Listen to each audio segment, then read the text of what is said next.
Today we are going to infinity and beyond because we have 2 cocktails for the movie Toy Story. These guys are professionals. They're the best. Welcome to Boozy Movies, where watching movies and making cocktails is what we do. This is it. This is it. Quiet, quiet, quiet, quiet. Our first cocktail is a Western take on a black and tan with a drop shot called Snake in My Boot. It's party time, Woody. Our second cocktail is a nod to Mrs. Nesbitt's Darjeeling Tea Time, and it looks just like Buzz Lightyear. We're calling it Infinity and Beyond. To infinity and beyond!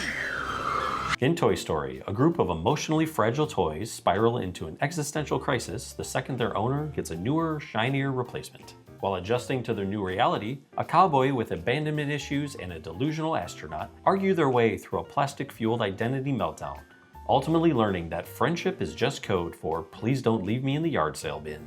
Well, before we go to Infinity and Beyond, let's make Snake in My Boot. Yeah, sure. You go ahead. In a chilled pint glass, pour 4 ounces of Sarsaparilla Soda Pop into the bottom. Using a layering spoon, layer 4 ounces of lager on top. In a shot glass that will fit into the pint glass, pour 1 ounce of Walnut Liqueur. Drop in at service. And here we have Snake in My Boot. So before we take a drink, this is a version of Snakebite, which is a black and tan that has a shot of creme de cassis in it. Or at least that's one of the versions out there. There's a few versions. Oh, really? Ours is more Western. We have sarsaparilla on the bottom because that's, that was like a very predominant soda back in the day. And then some nice gluten-free lager on top. And in here is Walnut Liqueur, just to give it some more of that woody vibe. I found my moving buddy. So I know you love this, kind of sprung it on you, but how we're doing this drop shot is we're each gonna pull one of Woody's pull strings and let it drop in. Yep. And then say, there's a snake in my boot, because that's how you do a sake bomb. Yeah. Kind of thing, so. All right, ready? Oh, okay. Ooh, well, so you want to do it the hard way, huh? 1, 2, 3. Pull. There's a snake in my boot. You're supposed to say with me. Well, I didn't. So. There's a snake in my boot. I was actually more judging our performance here. I think we got about a 9.5 on the splash there. Look, we're all very impressed. So we have the sarsaparilla, which does have a lot of herbs and spices. It kind of picks up the drink a little bit. But the walnut liqueur definitely has like that woodiness to it. What are you talking about? Yeah, and that is definitely the most predominant flavor. And part of that is because the lager, the ale, really building up that walnut flavor. Whatever she says, it's not true. In sarsaparilla, you get like the anise, the clove, the nutmeg, all of those. And this is a really tasty warm drink. I could see myself drinking this in the fall, Right. But still really, really tasty in a nice cold glass or one of those boot mugs. That's what we should have gotten for this, was a boot mug. All right, well, Toy Story 2. You guys think this is a big joke. The boot would have been way more appropriate because this is called There's a Snake in My Boot. And the reason why is that Woody is a wood doll, wood and, cloth doll, who has a kinetic voice box, and when you pull his little thing, he says little phrases like, Reach for the sky. All right, well, now that we have had the star of the show, I think we need to move on to Buzz Lightyear. But before we make that, we'd like to stop you for just 1 second, ask that you go below into the little toy box.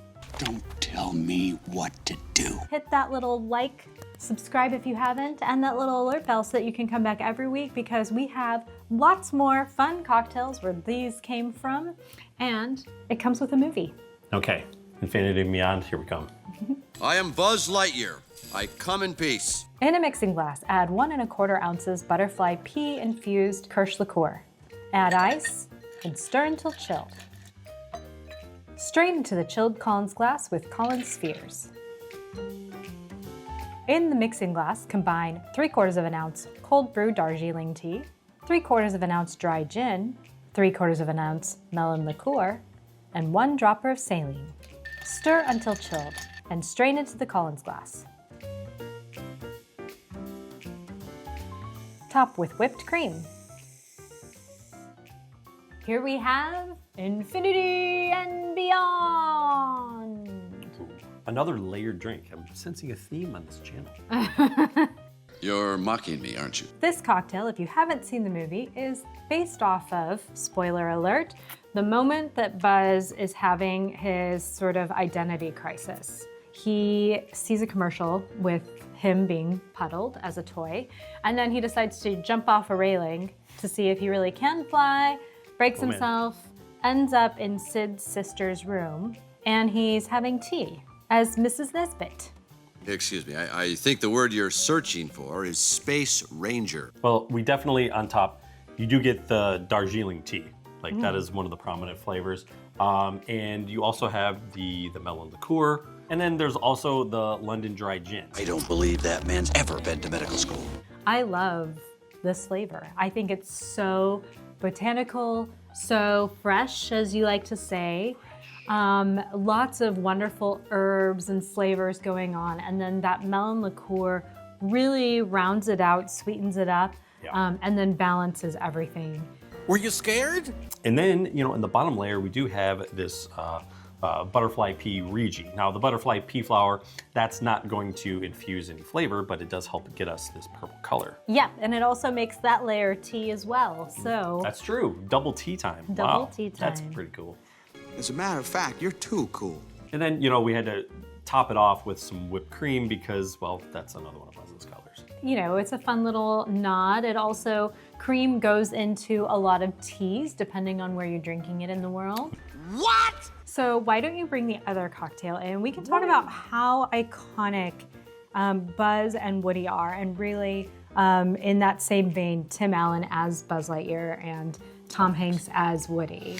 Yeah, I mean, when you think of those characters, it's really hard to separate the voices, right? And that's one thing I think when Pixar and then Disney and all these companies, you know, doing these animation films, one way to get the parents to really want to watch these movies over and over again is, hey, let's put voices in that we recognize. There's got to be a less painful way to get my attention. Weren't there other people that were considered for these roles? So for Woody, there was Paul Newman, Clint Eastwood, and Robin Williams. Now, I think all three of those would have been very interesting choices and very, very different. Yeah. Wait. I got a better idea. They offered it actually to Tom Hanks as well, and when they were doing it, they showed him like a draft animation using dialogue from the movie that he was in, Turner and Hooch. And as soon as he saw that, I think that just like sealed the deal for him. So I think that's a really good way to be like, we think your voice is gonna work really well for this, and we want you to do it. But if it works, it'll help everybody. And then were there other considerations for Buzz Lightyear? Because I have a hard time imagining anybody but Tim Allen. Yeah, I think initially they offered it to Billy Crystal, and he just turned it down. I think later though he did say he regretted it. I bet. Yeah, but then there was also some other interesting choices. Jim Carrey was one. John Travolta was another. I think even Bill Murray. What are you talking about? Toy Story is considered one of the most important American films of all time. Yeah, it was the first fully computer animated film to be created, and it set the record for highest grossing opening weekend. So did I tell you? Huh? Nothing to worry about. Now we're getting ready to see Toy Story 5. It's crazy. It's been going for 30 years, so June 19th is when Toy Story 5 comes out. Save your batteries. This is an amazing animated film, so maybe you guys can tell us what other animated films we should do next. Yes, like maybe Monsters, Inc. with Billy Crystal, John Goodman. Oh, all right. And if you want to check out some of our old episodes that include pivotal animated movies, we did Snow White and the Seven Dwarfs. Yes, we did. The very first feature-length animated movie. Film. Yeah, and now we're doing the first feature-length computer animated movie. So Incredible. who knows what the next one will be. You think they'd never seen a new toy before. We have some other great movies coming up, and obviously some great cocktails for Wayne's World, Tombstone, Oh Brother, Where Art Thou? I mean, what's not to love there? Yes. All right, so until next week, we're gonna have 2 more cocktails and 1 more great movie. Cheers. Cheers.